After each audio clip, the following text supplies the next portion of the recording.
Welcome back to Beneath the Floorboards, where we peel back the veil to explore the darkest corners of human experience.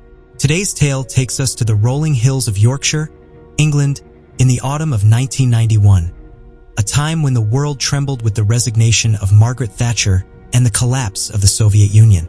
Yet, in the secluded village of Thornwick, nestled deep within the Yorkshire Dales, such global upheavals felt like distant echoes, drowned out by the timeless rhythm of rural life. Tucked away in a forgotten corner of the English countryside, Thornwick was a village that seemed to have resisted time itself. With a population barely reaching 300, the village nestled between gently rolling hills and age-old woodlands, its isolation lending it a sense of stillness that modernity dared not disturb. Life in Thornwick moved at the pace of the seasons, and its people clung proudly to the customs and rhythms handed down by generations long past. The village's lifeblood pulsed through its narrow lanes, flanked by stone cottages built from local limestone, each bearing the marks of centuries of wear. Moss and ivy crept up their weathered walls, and in colder months, their chimneys exhaled tendrils of coal smoke into the crisp morning air. The scent mixed with the earthy tang of damp leaves and the faint, sweet smell of apples from old orchard trees that dotted the outskirts. Thornwick was the kind of place where everyone knew everyone else, and any news worth knowing passed swiftly from one cottage to another, carried on the backs of whispered conversations and knowing glances.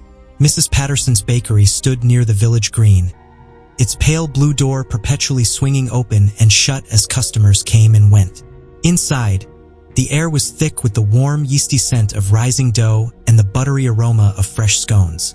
Every morning at dawn, Mrs. Patterson would fire up her old cast-iron oven, and by the time the village stirred awake, trays of golden loaves and pastries lined her window.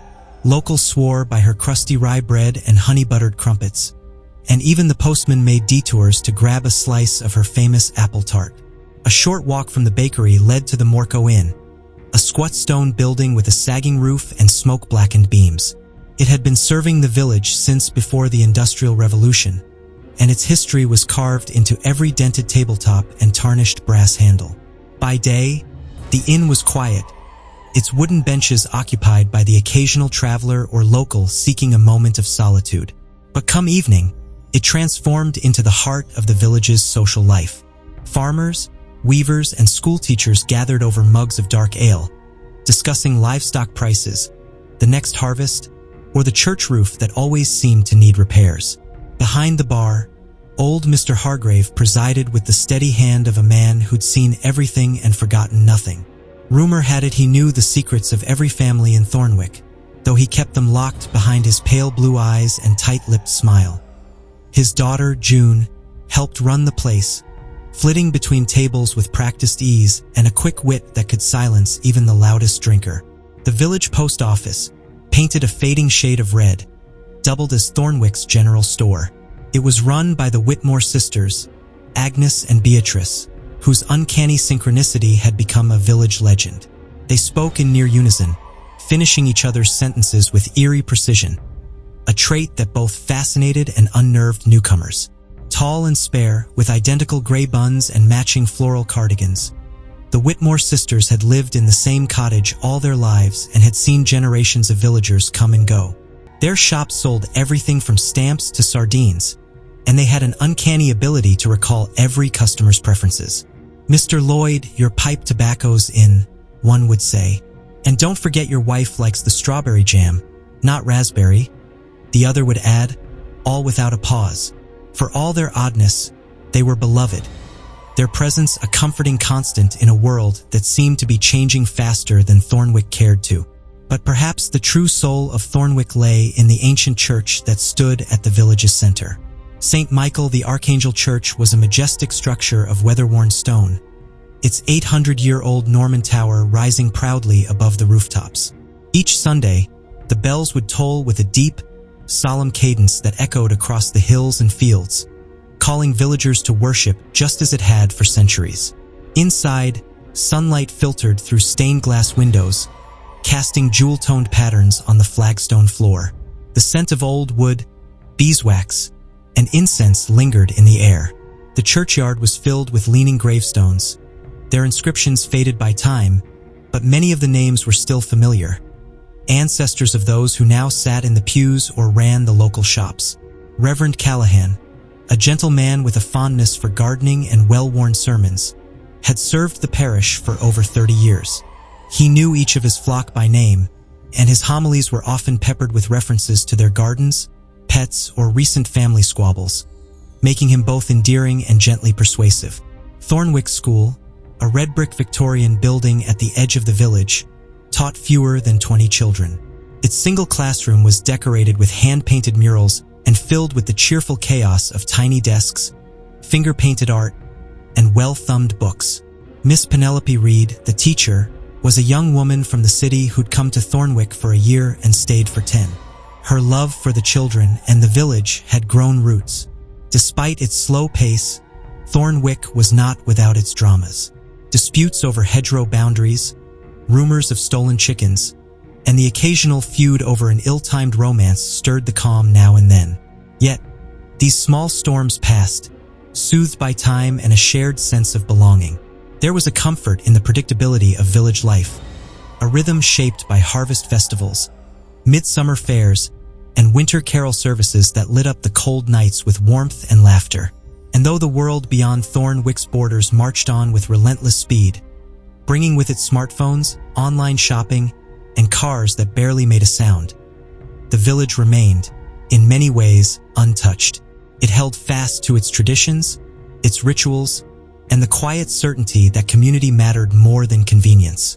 For outsiders, Thornwick might have seemed quaint or even backward, but for those who called it home, it was a sanctuary, an anchor in a turbulent world, where stories were passed down like heirlooms, and the past lived comfortably alongside the present. It was a place where time didn't stand still, but walked slowly, hand in hand with memory and meaning. And so Thornwick endured, not in defiance of change, but in quiet affirmation of what truly mattered. At the end of Moorland Lane, where the village gave way to windswept countryside, stood Hartwell Cottage. Built in 1823 from the same grey Yorkshire stone, it exuded a sturdy permanence. Edward Hartwell, 45, was a quarryman, his hands etched with permanent limestone stains, his back bowed from 27 years of splitting stone. A man of few words, his love for his family shone through every repaired fence and every coin saved. His wife, Eleanor, had traded the bustle of Leeds for Thornwick during a walking holiday in her early 20s, captivated by the countryside and Edward's quiet strength. For 15 years, she taught at Thornwick Primary, shaping young minds with a gentle yet firm hand. The true heart of the Hartwell household beat in their twin daughters, Emma and Evelyn, born 17 years earlier during a fierce December blizzard. Identical in every way that mattered: thick dark hair with copper highlights, deep brown eyes, and delicate features. They were distinguished only by a tiny crescent-shaped birthmark on Emma's left wrist. From infancy, their bond defied explanation. They cried in unison, even across separate rooms, and as toddlers, they crafted a private language of gestures and sounds that left their parents both baffled and charmed. Their games unfolded without words, a dance of perfect synchronization that fascinated and, at times, unnerved Eleanor. She often watched them, marveling at how they seemed like a single consciousness split between two bodies, finishing each other's thoughts seamlessly.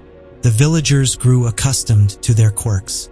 Mrs. Patterson swore she'd seen them converse without speaking, while Dr. Morrison noted that examining one twin often triggered a reaction in the other, even through walls. At Thornwick Secondary, teachers learned to seat them apart during tests, not for cheating, but because their papers bore identical mistakes, as if drawing from the same unseen source. Emma, born 7 minutes before Evelyn, was the dreamer, her mind adrift with stories of distant lands, her room a chaos of books and sketches. Evelyn, the younger by those precious minutes, was the anchor, practical, excelling in math and science, gently steering Emma back to earth. Their attic bedroom was a curious space, perched beneath the steep, sloping roof like a secret kept by the house itself. With a single dormer window that looked out over the garden and the fields beyond, the room held a kind of magic. It was a place where imagination thrived and silence often buzzed with unspoken thoughts. And at the heart of it all were the twin sisters, Emma and Evelyn, whose personalities, though connected by blood and age, existed in harmonious contrast. Emma's side of the room pulsed with unfiltered creativity. Her bed was a nest of rumpled blankets and pillows, frequently reimagined into forts, pirate ships, or dragon lairs. Her bookshelf overflowed with dog-eared novels, fantasy, mostly, and the occasional gothic mystery that she claimed whispered to her in the quiet hours. Sketchpads lay scattered across her desk and floor, each filled with surreal landscapes, strange creatures, and half-finished portraits. A tin box near her window held her cherished collection of smooth river stones, each one labeled with a date and a memory. Evelyn, on the other hand, cultivated a world of order. Her side of the room was pristine, her bed always perfectly made, sheets tucked at right angles, and a single embroidered cushion placed dead center. Her desk held neatly stacked textbooks, sorted by subject and size, and her wardrobe was arranged by color and season.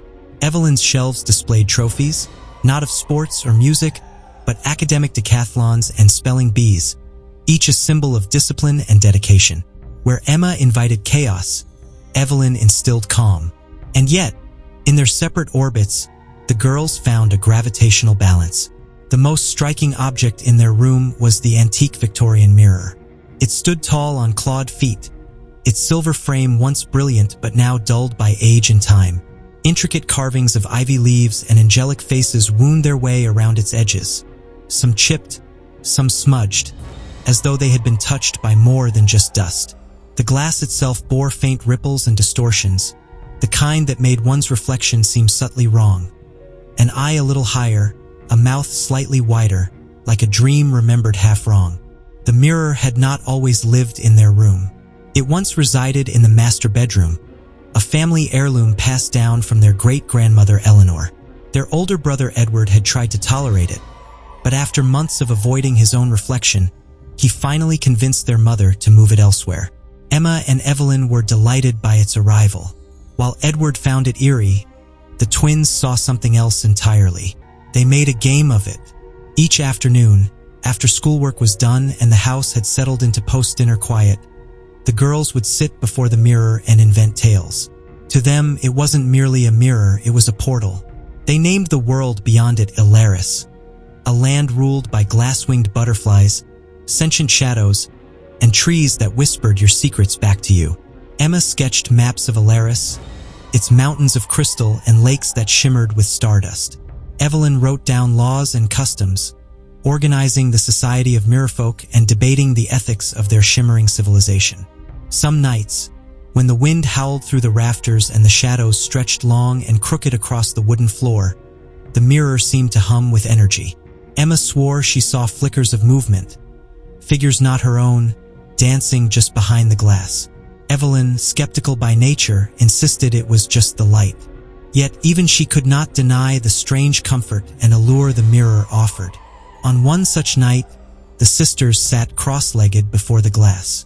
The room was lit only by a single lamp, casting a warm amber glow. The wind outside rattled the window pane, but within, there was a hush. They leaned forward, foreheads almost touching the cool surface of the glass. "Do you think there's really someone in there?" Emma asked, her voice a whisper. Evelyn hesitated. I think there's something about this mirror. Maybe it remembers. Maybe it reflects more than just us. Like our thoughts or our feelings," Evelyn replied. "What if it shows us not how we look, but who we are?" Emma smiled, her reflection doing the same, only a second too late. They sat in silence, watching as the mirror breathed with memory, time, and perhaps something else. Over the weeks, their fascination grew deeper. The line between reality and imagination began to blur. They began to keep a journal, a shared diary of their mirror discoveries. Emma wrote down the creatures they saw, the strange reflections that moved without them.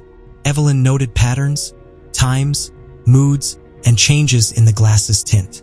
They started seeing versions of themselves that weren't quite right. Evelyn once caught a glimpse of Emma in the mirror smiling when she herself wasn't. Emma once saw Evelyn's reflection reach for something that didn't exist in the room. They convinced themselves it was all part of Alaris. One evening, during a thunderstorm, the mirror's glass clouded, not with condensation but with what looked like smoke. A faint handprint appeared, small, like a child's, pressed against the inside of the glass. The girls froze, neither daring to breathe.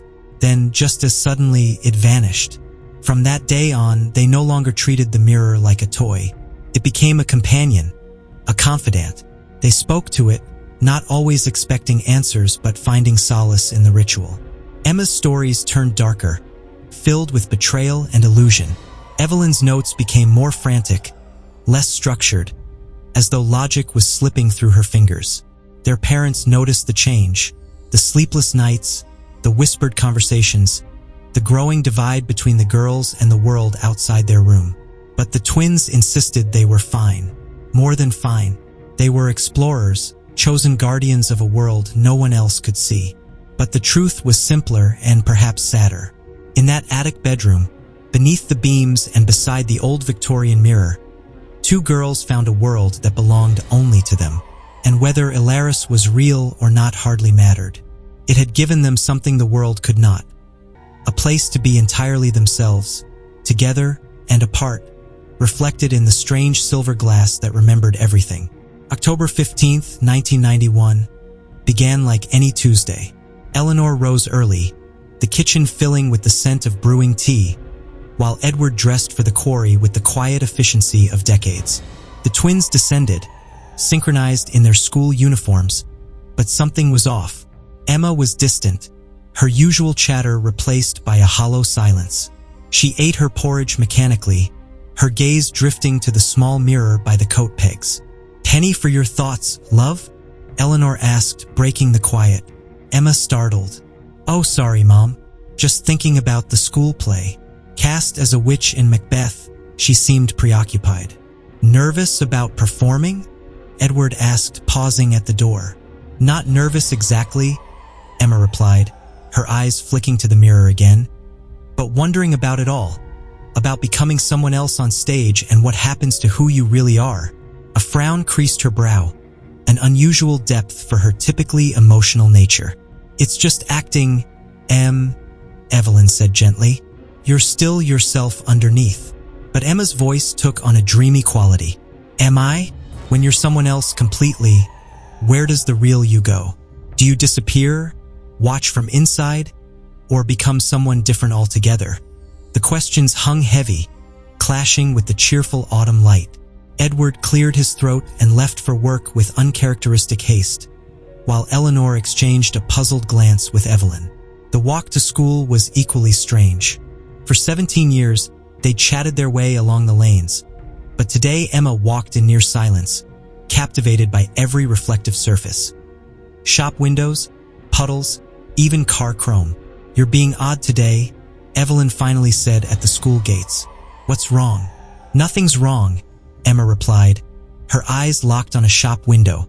"I'm just seeing things more clearly than before." At Thornwick Secondary, a Victorian red brick building, their first lesson was English literature with Mrs. Petton, delving into Macbeth's themes of reality versus appearance. The topic seized Emma with an intensity that alarmed Evelyn. She scribbled furiously, filling pages with strange diagrams and symbols. When Mrs. Petton quoted Lady Macbeth's sleepwalking scene, Emma wrote as if transcribing a hidden dialogue. "The nature of transformation lies at Macbeth's heart," Mrs. Petton explained. "Lady Macbeth becomes something entirely different through her actions. Is it growth, destruction, or something else?"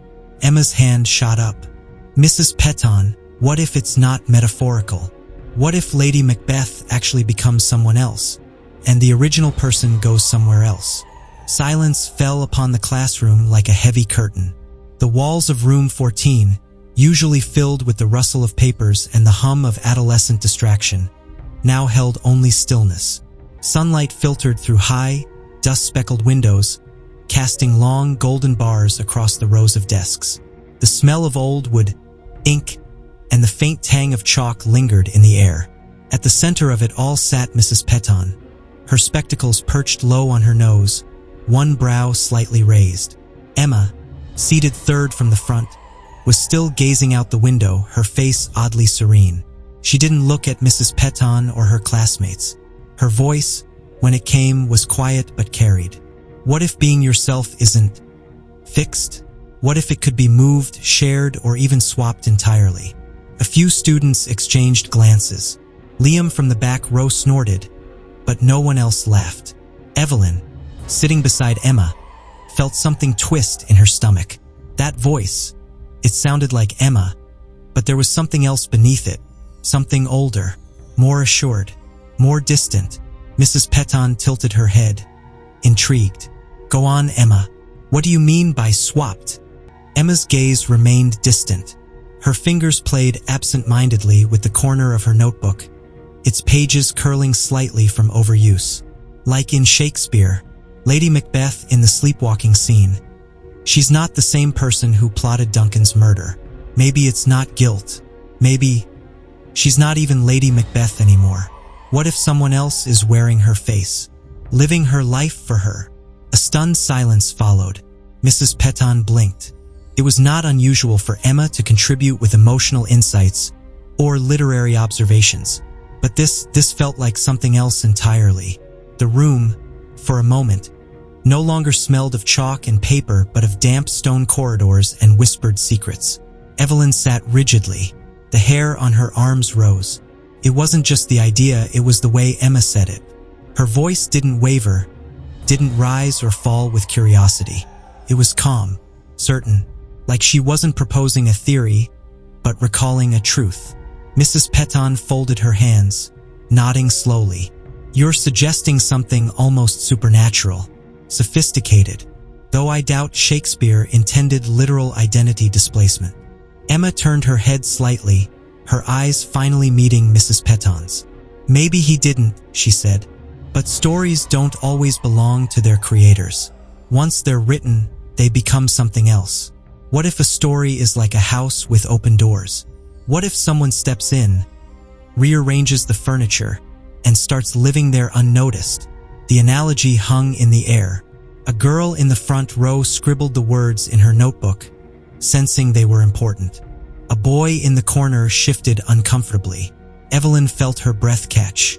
There was a mirror in their attic bedroom, a tall Victorian one with a tarnished silver frame. Their grandmother's. Emma had spent hours in front of it lately, whispering sometimes, or just staring. Evelyn had dismissed it as imaginative nonsense, her sister's love for storytelling gone too far.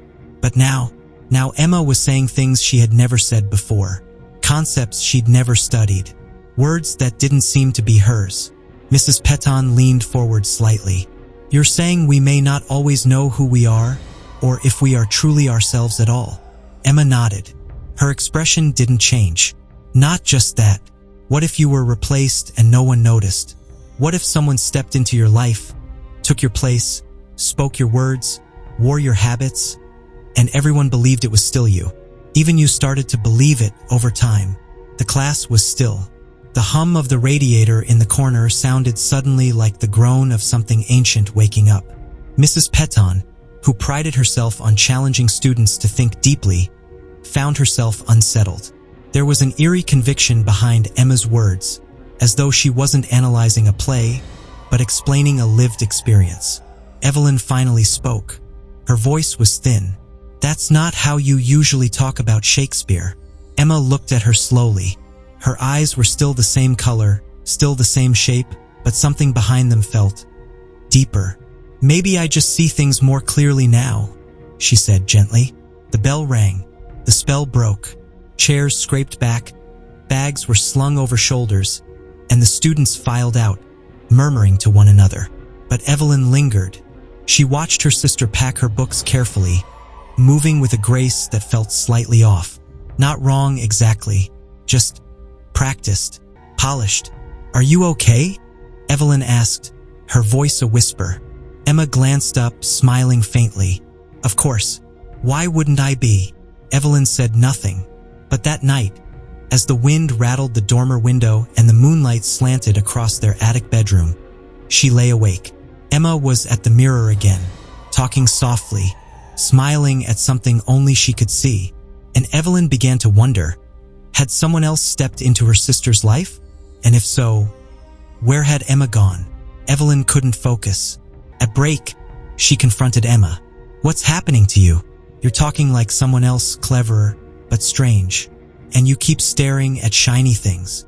Emma turned, her expression subtly altered, her smile foreign. Don't be frightened, Evie, she said with an odd, soothing tone. Everything's exactly right. I'm just understanding things that were always hidden. Before Evelyn could press further, the bell rang, and Emma walked away with an unnatural lightness. The day unfolded with a growing sense that Evelyn was watching a performance, not her sister. By lunch, their friends noticed. Are you feeling well, Em? You look pale and distant. I feel brilliant, Emma replied with a radiant, intense smile. Better than ever. I'm seeing everything from a new angle, how what we think is solid might be changeable. Uncomfortable silence followed, their friends exchanging worried glances. That's deep for lunchtime, Sarah said slowly. Emma laughed, but to Evelyn the sound felt wrong. The afternoon dragged, and during free study in the library, Emma gravitated to a window, captivated by her reflection. Emma, Evelyn whispered, stop looking at your reflection and do your homework. I am doing work, Emma replied, just not schoolwork. Listening to her, Emma whispered after a long pause. She's teaching me about how things really are, about possibilities when you stop believing in limits. Her? Who's her? Evelyn's heart raced. Emma turned, her eyes darker, older, holding a depth number 17-year-old should possess. The other me, she said simply. The one who knows things I never could on my own. As the sky darkened on their walk home, Evelyn tried to steer Emma back to normalcy. Homework, gossip, weekend plans, but Emma's attention drifted to every reflective surface. In the cottage, Eleanor marked papers, looking up as the twins entered. How was school? She asked. Fine, they chorused, though Emma's delay hinted at something amiss. Drama rehearsal went well, I hope, Eleanor continued. Oh, yes, Emma said with forced enthusiasm. We're diving into the psychological side. It's fascinating how Shakespeare shows people becoming different from who they started as. Eleanor raised an eyebrow at the sophisticated phrasing. That's quite analytical for you, Em. I'm impressed. When you think about it, Emma said, moving to the hallway mirror, being yourself isn't as straightforward as people assume. We think we're solid, but we're changing, becoming new people every moment. Eleanor paused, sensing something off. True, in a growing up sense, we all develop. More than that, Emma insisted, staring at her reflection. What if we're just temporary arrangements that could be rearranged? What if the lines between self and other, real and reflected, aren't solid? Evelyn watched, alarmed, as Emma seemed to converse silently with her reflection. Emma, help me carry our bags upstairs, she said sharply, pulling her sister away. In their attic room, Emma was drawn to the Victorian mirror like a moth to flame. Sit with your back to the mirror, Evelyn instructed, positioning her chair. For an hour, they tackled algebra, but Emma solved complex problems with ease, a stark contrast to her usual struggles. Since when are you good at math? Evelyn asked. The patterns just seem clearer now, Emma replied, her handwriting shifting to precise, angular strokes. As the pale wash of twilight crept through the windows of the Whitlock cottage, Emma's mood shifted with the dimming light. She stood in the attic bedroom, rooted in place before the tall, tarnished Victorian mirror that leaned slightly against the far wall. The mirror's aged glass shimmered with ghostly distortions, and Emma's fingertips hovered just inches from the surface before finally pressing against the cold pane. Her breath fogged a small patch of the glass. I'll be back soon, she whispered to the warped image of herself. The reflection stared back, unchanged, but somehow expectant. Evelyn, already seated cross-legged on her side of the room with a novel cracked open, paused and glanced at her sister. You say that like you're going somewhere. Emma didn't reply. She turned from the mirror with a thoughtful frown and moved slowly down the stairs, her hand trailing the wooden banister as though grounding herself. Downstairs, the dining table was set, the smell of roast chicken and rosemary potatoes thick in the air. Edward, their father, sat at the head of the table, reading glasses perched on his nose as he unfolded a local newspaper. Eleanor, their mother, was lighting candles, even though the electric lights were on. It was her way of honoring evening's calm. The family gathered. Emma sat last, carefully adjusting her chair to face the room in such a way that she could still catch the reflection in the dark window behind Edward. She barely touched her food. "So," Edward said, clearing his throat, "they've finally started digging the new shaft near the quarry's north end. Deepest one yet. Should be good for another few decades of extraction." Emma's eyes flicked to her sister. "Not just that mirror. Any reflective surface. Their windows. Not all of them open the same way, but some do. You just have to look long enough." Evelyn stood suddenly, her chair scraping across the floor. "You're scaring, Mum."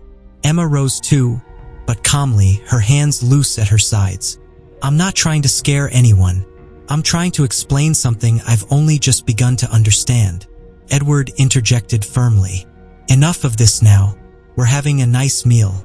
Let's leave the metaphysical ponderings for another time." Emma's expression didn't change. She returned to her seat and picked at her food, but it was clear her mind was somewhere else. Behind the glass, perhaps, or wherever her gaze kept drifting. After dinner, while Edward and Eleanor cleared the table and Evelyn dried dishes, Emma excused herself and quietly went back upstairs. She lit no lights. Moonlight spilled in through the attic window, catching the mirror's edge like a blade. She knelt in front of it, both palms pressed against its surface again. "I'm ready," she whispered. The mirror didn't ripple or shimmer, but Emma's reflection appeared to lean in slightly, even though Emma herself did not move. Tilted its head when she didn't. A breath hitched in her throat. Behind her, Evelyn entered the room carrying folded laundry. She stopped cold when she saw Emma's posture. "What are you doing?" Emma didn't turn. "Trying to listen." Evelyn's voice was hard now, brittle. "To what?" "To the thing on the other side," Emma said. "It's been listening for a long time. Now it wants to speak." A long silence filled the attic, broken only by the faint creak of cooling floorboards and the rustle of wind against the eaves. Evelyn took a hesitant step forward. Her hand tightened around the stack of towels. "You sound like someone else," she whispered. Emma turned her head slowly to face her. Her eyes gleamed in the moonlight, darker than usual, as if the reflection had followed her out of the glass. "I think that's the point," she said. After dinner, Emma retreated to her room, claiming to work on play lines. Evelyn followed, finding her before the mirror, speaking quietly to her reflection. "Yes, I understand now. It's complicated, but I can see how it works," Emma murmured. "Emma, who are you talking to?" Evelyn demanded. "Just myself, practicing lines," Emma said, though the words weren't from Macbeth. "I was thinking aloud about identity and transformation." Evelyn studied their reflections, sensing an instinctive wrongness. "Step away from the mirror," she urged. Emma laughed, sharp and calculating. "It's just a mirror. How could it be dangerous?" "Look at our reflections," Evelyn insisted. Emma raised her hand, and her reflection raised the opposite, lagging slightly before sinking. Evelyn gasped as the reflection moved independently, smiling while Emma stayed serious. "Did you see?" Emma asked, excited. "She moved on her own." "She's you," Evelyn said. "Is she?" Emma pressed her palms to the glass. As she spoke, the reflection's mouth continued moving, finishing a conversation Emma had abandoned. "Step away now," Evelyn begged. "I can't," Emma said. "She's teaching me about reality's nature, about spaces between worlds." "Who is she?" Evelyn asked. Emma's reflection smiled. "She's me, but also not me. She's what I could become if I let go." Evelyn grabbed Emma's arm, but she resisted with surprising strength. "Don't you want to know what's beyond the surface?" "No," Evelyn said. "This isn't real. You need to stop." "It is real," Emma insisted. "She's shown me depths, worlds within worlds, boundaries thinner than we know." As Emma spoke, Her reflection turned, gesturing independently. "Emma, please," Evelyn cried, tears falling. "This isn't possible." Emma's eyes darkened, older, vast with knowledge. "How can you know what's possible?" she asked. "I'm getting Mom and Dad," Evelyn said. "No," Emma replied with authority. "They wouldn't understand. I'm on the verge of something wonderful, transformation that breaks barriers between self and other." That night, Evelyn lay awake, Emma's breathing deep and slow, unlike their lifelong sync. She whispered in her sleep, conversing with an unseen presence. The next morning, Emma's bed was empty, the room feeling hollow. Downstairs, Eleanor prepared breakfast. "Where's Emma?" she asked. "She left early for school," Evelyn lied, dread creeping in. At Thornwick Secondary, no rehearsal was scheduled, and Emma was absent. By lunch, Evelyn searched frantically, finding her in the second-floor girls' toilet, motionless before a mirror, conversing with her reflection. But this wasn't Emma. Her posture was straighter, her expression sharper, her eyes holding an alien depth. "Hello, Evelyn," the figure said, smiling. A smile that wasn't Emma's. "You're not Emma," Evelyn whispered, backing away. "Of course I am. Who else would I be?" "Where's my sister?" Evelyn demanded. "She's right here," the creature replied, gesturing to itself. Then the mirror. Evelyn gasped. Emma's reflection cried, trapped inside. The nightmare had begun. The air in the girls' toilet at Thornwick Secondary hung heavy, thick with the scent of damp tiles and an unnatural chill that seemed to seep from the mirror itself. Evelyn stood frozen, her heart pounding as she faced the figure that wore her sister's face. A creature masquerading as Emma, its movements too precise, its smile too foreign. The reflection in the mirror told a different story. Emma, the real Emma, pressed against the glass, her face streaked with tears, her mouth open in a silent scream. The crescent birthmark on her wrist glowed faintly, a beacon of her trapped soul. "You're not Emma," Evelyn repeated, her voice shaking as she backed toward the door. The creature tilted its head, its eyes dark, ancient, and unervingly deep, locking onto hers. "Of course I am," it said, its Yorkshire accent perfect, its pitch identical to Emma's, yet laced with an unsettling confidence. "Who else would I be?" Its hand gestured gracefully, a motion so unlike Emma's usual clumsiness that it sent a shiver down Evelyn's spine. "Where's my sister?" she demanded, her fists clenching. The room was heavy with silence, thick and oppressive like velvet soaked in rain. Evelyn stood frozen, her heart hammering against her ribs, as if trying to flee the nightmare her eyes refused to unsee. The figure before her, identical to her twin sister in every visible way, tilted its head with mock concern, a perverse imitation of Emma's gentle mannerisms. "Your sister's right here," it said with eerie calm, tapping its chest with a pale finger. The sound was soft, but it echoed in Evelyn's ears like a bell tolling in an empty cathedral. Then, with a smooth motion, it turned and pointed toward the Victorian mirror behind her. Evelyn's breath caught. The mirror's tarnished silver frame seemed to pulse, as if it too had been roused into sentience. Inside its glassy depths, Emma stared back at her. Not the Emma in front of her, but the real one, her eyes wide with desperation, hands splayed flat against the other side of the glass. Her lips moved in frantic silence, but no sound reached Evelyn. Her eyes shimmered with recognition, with pleading, with terror. Evelyn staggered backward, her legs almost giving out beneath her. But as she gripped the bedpost for support, the reflection shifted again. Surrounding Emma were dozens of other faces, pressed against the invisible barrier. Men, women, children, all dressed in clothes from long-forgotten centuries. A Victorian boy in a sailor suit, a nurse from the 1940s, a girl with a lace collar and haunted eyes, each one a trapped echo of a life lived and lost, staring outward with silent agony. The mirror was not a mirror. It was a prison. She wanted to scream, but her voice failed her. She wanted to run, but her legs were stone. And then the creature turned back to her with a soft smile. Not cruel, not gloating, just unsettling in its practiced familiarity. Or you could say, it said softly, "She's right there." Its voice was like Emma's, but the cadence was off, the warmth absent. The thing that wore her sister's face didn't blink. It didn't breathe like a person. It mimicked, but it did not live. Evelyn finally found her voice. "Let her out," she choked.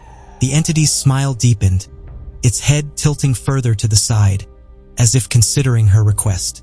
It stepped closer, the floorboards creaking softly beneath its bare feet. "Let her out?" It echoed, the words rolling off its tongue like a foreign phrase it barely understood. "Why would I do that? She gave me this." It extended its hands outward, gesturing to the room, the body, the life. "She didn't give you anything," Evelyn snapped, finding a surge of courage.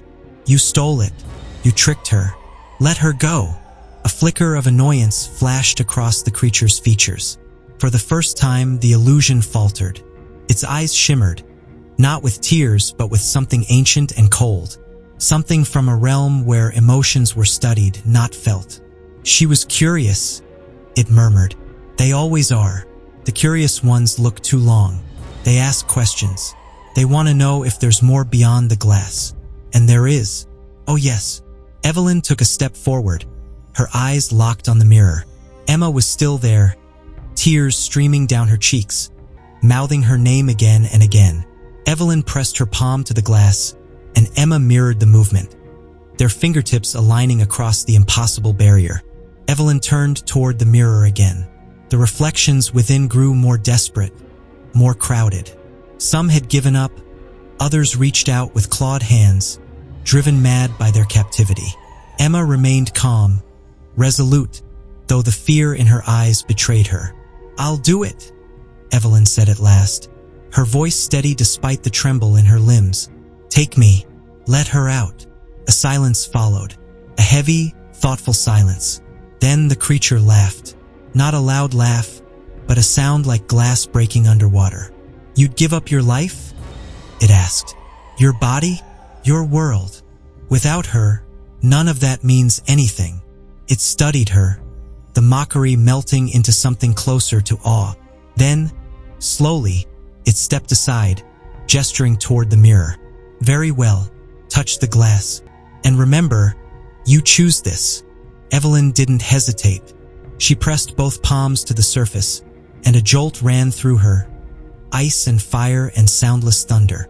Emma's hands were waiting on the other side. For one eternal second, the glass dissolved, and everything went dark. When the world righted itself, Evelyn opened her eyes to find herself staring from inside the mirror.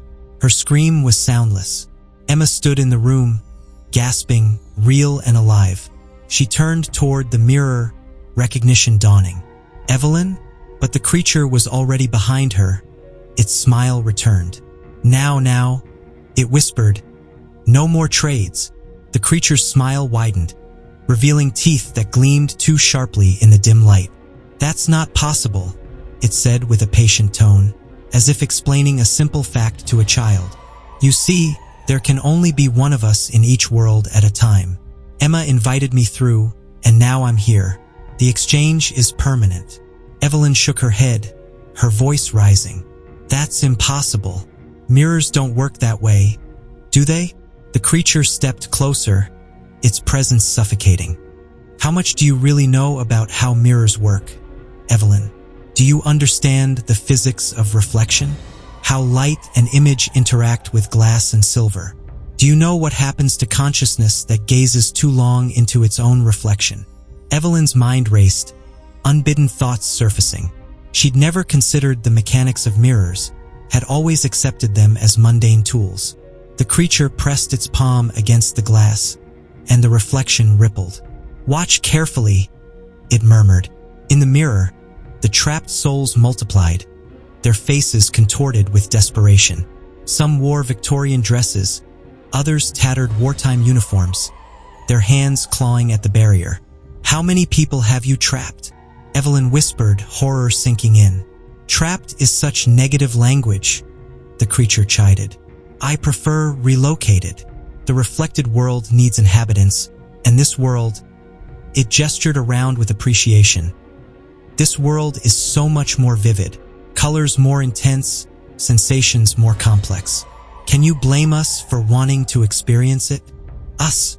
Evelyn's voice cracked.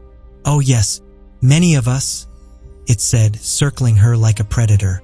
We've watched your world for centuries, learning your behaviors, studying your patterns. Most are too ordinary to replace. Mundane lives, mundane thoughts. But some are special. Stopped, facing her directly. Twins, for instance, are particularly interesting. Your natural connection to duality makes you susceptible to our influence. Emma was perfect, curious, imaginative, willing to question reality. She practically invited us in. Evelyn's blood ran cold. And now you want me too? The creature shook its head. Actually, no. You're too practical, too grounded. You wouldn't be as interesting to inhabit as Emma has been. But you are dangerous. Dangerous how? She asked, her mind scrambling for a plan. You know too much now, it said. You've seen behind the curtain. You understand the boundary can be crossed. That makes you a threat to the order we've maintained. Evelyn glanced at the mirror, where Emma's reflection gestured urgently. So, what will you do with me? She asked, stalling. You have two choices, the creature said matter-of-factly. Join your sister voluntarily. A quick, painless transition, or be forced there against your will, which would be unpleasant for everyone. Evelyn's rational mind screamed this was impossible, but the evidence was undeniable. What if I told someone, warned people about what you are? The creature laughed, a sound that echoed off the tiles. Who would believe you? A teenage girl claiming her twin was replaced by a mirror creature? They'd think you're having a breakdown. Twins are known for shared delusions. It was right, and Evelyn knew it. No one would believe her. But to be safe, I think you should join your sister sooner rather than later, the creature said, lunging with inhuman speed. Its hands, fingers unnaturally long, reached for her face. But Evelyn had been thinking, too. She knew Emma better than anyone, and their bond, forged since birth, was her edge. Instead of fleeing, she threw herself toward the mirror, her hands slamming against the glass just as the creature grabbed her shoulders. For a moment, the world slowed, as if time itself hesitated to breathe. Evelyn, the creature, and the mirror existed in a suspended triangle, each tethered to the other by an unseen force. The air in the attic thickened, as if charged with static, humming quietly with a power that defied physics. Evelyn's pulse thundered in her ears, her hands still resting against the cool glass where Emma's reflection stared back. But in that silence, that single elongated heartbeat, she felt something shift, deep within her bones, beyond the surface of skin and sight. It wasn't just the reflection she was seeing. It wasn't a ghostly image of Emma painted in silverback distortion.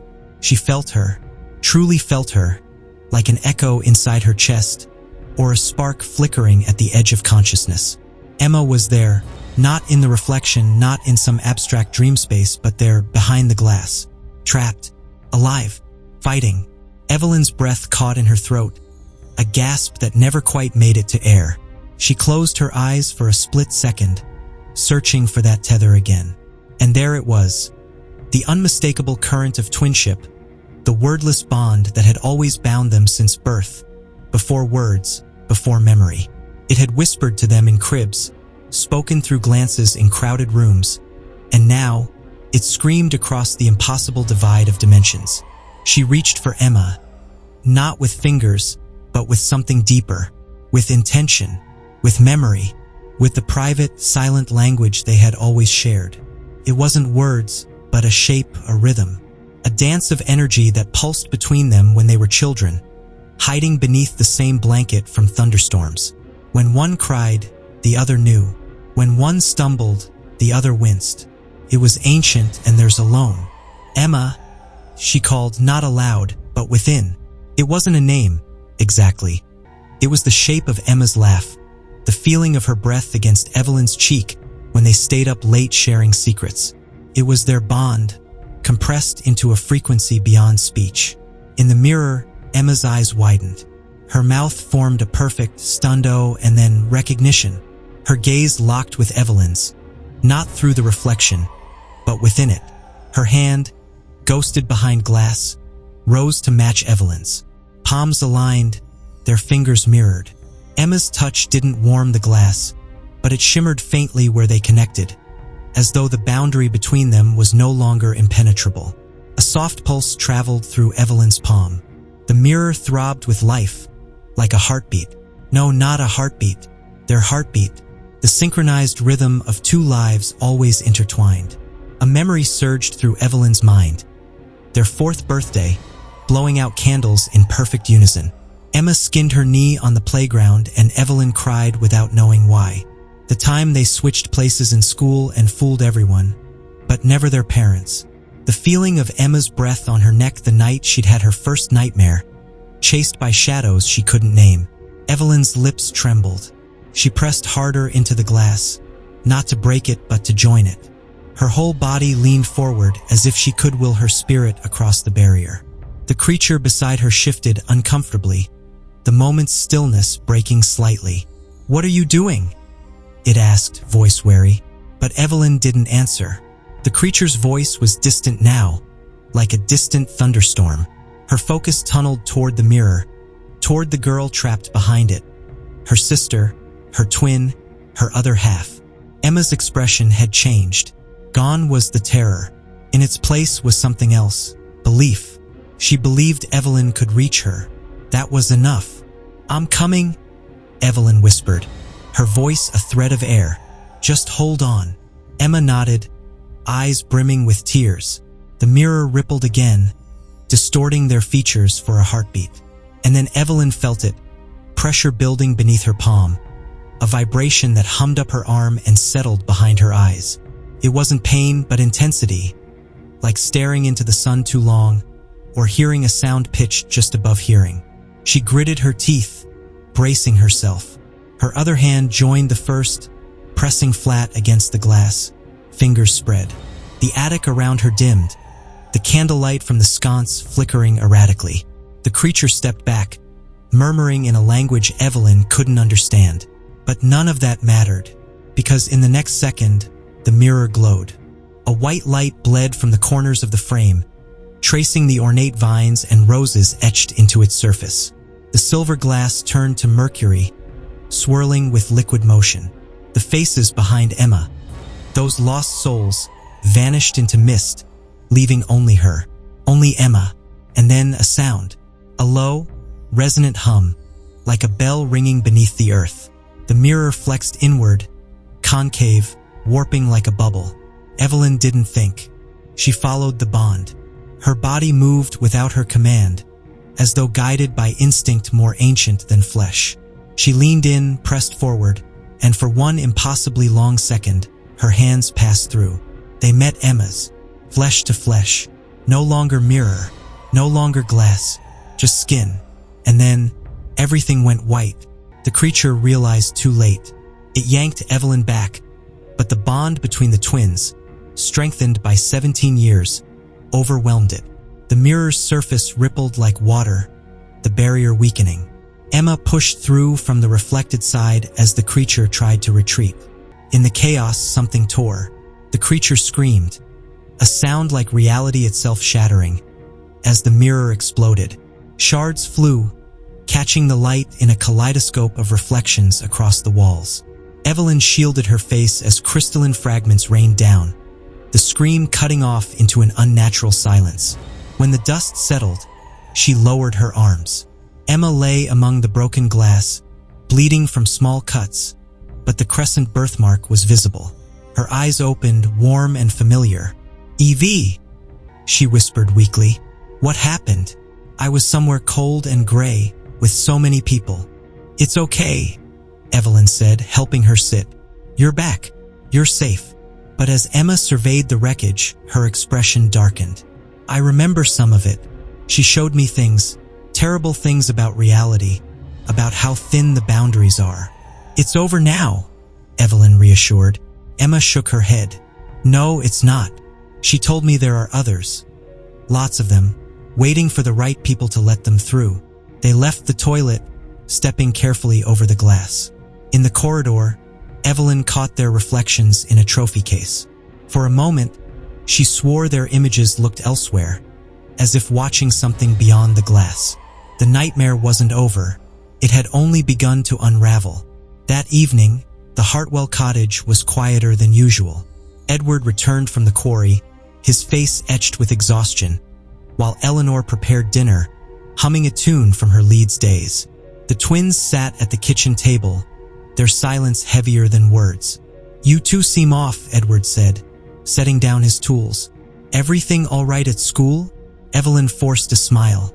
"Just tired from the play rehearsal." Emma nodded, but her eyes darted to the darkened window, where her reflection flickered. Eleanor noticed. "Emma, you've been quiet since this afternoon. Is something bothering you?" Emma's gaze lingered on the window. "I'm fine, Mom. Just thinking about the play, about how people can change." Eleanor frowned. "That's a bit deep for a school project." "It's more than that," Emma murmured. "It's about what's real and what isn't." Edward exchanged a glance with Eleanor, unease settling in. "Maybe you should take a break from that mirror in your room," he suggested. "It's been giving me the creeps since we moved it up there." Emma stiffened. "The mirror's fine, Dad. It's just a tool." But later, as the family settled, Evelyn followed Emma upstairs. The attic room felt different, colder, as if the broken mirror's shards had left a lingering presence. Emma stood before the empty space where the mirror had been, her hands trembling. "Evie, I can still hear her," she whispered. "She's not gone. She's waiting." Evelyn grabbed her arm. "We destroyed it. It's over." But Emma shook her head. "You don't understand. The mirror was just a door. There are others, windows, puddles, anything that reflects. They're all connected." That night, Evelyn lay awake, listening to Emma's uneven breathing. Whispers drifted from her sister's side, too faint to decipher, but carrying a weight that chilled the room. The next morning, Eleanor found a shard of mirror glass on the attic floor, its surface etched with a spiral symbol. "Where did this come from?" she asked, but the twins exchanged a glance and said nothing. Days passed and the village noticed a change. Emma grew quieter, her laughter rarer, her eyes always scanning reflective surfaces. Evelyn became her shadow, pulling her away from windows or polished spoons. At school, rumors spread, whispers of the twins' odd behavior, of a broken mirror in the toilet, of shadows moving where none should be. Dr. Morrison visited, noting Emma's pallor and Evelyn's vigilance. "Stress, perhaps," he mused, but his eyes lingered on the crescent birthmark, as if sensing a deeper truth. One evening, as the family gathered by the hearth, a knock came at the door. Edward opened it to find Mrs. Patterson, her face pale. "There's something you should see," she said, leading them to her bakery. In the window, a reflection showed not the street but a gray, endless void, with faces pressing against the glass. "It started after your mirror broke," she whispered. Edward grabbed a hammer, but Evelyn stopped him. "It won't help," she said. "They're already here." The Hartwells moved away soon after, leaving Hartwell Cottage to new owners. But the whispers followed. New residents reported shadows dancing in reflections, voices from within walls, and an unshakable sense of being watched. Evelyn and Emma, now at universities far from Yorkshire, buried the truth, but not the fear. They researched, uncovering tales of mirror hauntings across history, of twins switching identities, of disappearances tied to reflective surfaces. The lesson remained: never talk to your reflection. The years following that fateful October day in 1991 stretched into a quiet, uneasy existence for Emma and Evelyn Hartwell. The Hartwell family left Thornwick behind, abandoning Hartwell Cottage to new owners as the twins pursued lives far from the Yorkshire Dales. Emma enrolled in a literature program at a university in Edinburgh, her fascination with language's power to shape reality deepening into a quiet obsession. Evelyn chose psychology at Manchester, driven by a need to unravel the nature of identity and consciousness, hoping to find answers to the nightmare they'd survived. Yet, no matter how far they traveled or how much they learned, the shadow of that broken mirror lingered, a constant reminder of the fragile boundary between worlds. In Edinburgh, Emma's dorm room was a sanctuary of books, her desk piled with annotated copies of Macbeth, Through the Looking Glass, and obscure folklore texts. She avoided mirrors, covering them with scarves or turning them to the wall, her hands trembling if she caught her reflection by accident. At night, she scribbled notes, spirals, symbols, fragments of conversations she couldn't fully recall, whispering to herself about depths below and worlds within. Her professors praised her analytical mind, but classmates noticed her flinches, her reluctance to meet their eyes in glass doors or polished surfaces. In Manchester, Evelyn's room was a stark contrast, organized, clinical, with psychology journals stacked neatly beside a notebook filled with case studies on twin bonds and perceptual anomalies. She monitored Emma's letters, each one laced with unease, mentions of voices in the glass or faces in the rain. Evelyn visited often, her protective instincts sharpened, pulling Emma from windows or cafe mirrors when her gaze lingered too long. Their twin connection, once a source of joy, now felt like a lifeline and a liability. One autumn evening, 2 years after leaving Thornwick, Evelyn received a frantic call. "Evie, it's happening again." Emma's voice trembled through the line. "I saw her in a shop window. She waved at me." Evelyn dropped everything, taking the next train to Edinburgh. She found Emma in her room, staring at a covered mirror, her hands pressed against the fabric as if testing its strength. "She's still out there," Emma whispered. "She said there are more doors, more of them waiting." Evelyn pulled her away, her voice firm. "We destroyed the mirror. We won." But Emma's eyes, dark with memory, disagreed. Back in Thornwick, Hartwell Cottage stood silent under new ownership. The couple who moved in, a retired schoolteacher named Margaret and her husband, James, initially found charm in its stone walls and sloping roof. But within months, strange phenomena emerged. Margaret reported shadows moving in the attic mirror, their shapes humanoid but distorted. James heard whispers from the walls, faint and insistent, growing louder at night. One evening, as they polished the silverware, Margaret caught her reflection smiling, an expression she hadn't made. "Did you see that?" she asked, but James was already backing away, his face pale. The village buzzed with rumors. Mrs. Patterson claimed the bakery window reflected a gray void instead of the street. Dr. Morrison noted a rise in sleeplessness complaints, villagers muttering about eyes in the glass.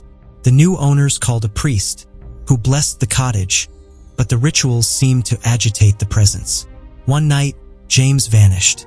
Margaret found his shoes by the attic window, its glass cracked with a spiral etched into the frame. She fled, leaving the cottage abandoned once more. Evelyn and Emma learned of these events through a letter from Eleanor, who'd heard the gossip from old friends. "The place is cursed," she wrote, her handwriting shaky. "Stay away."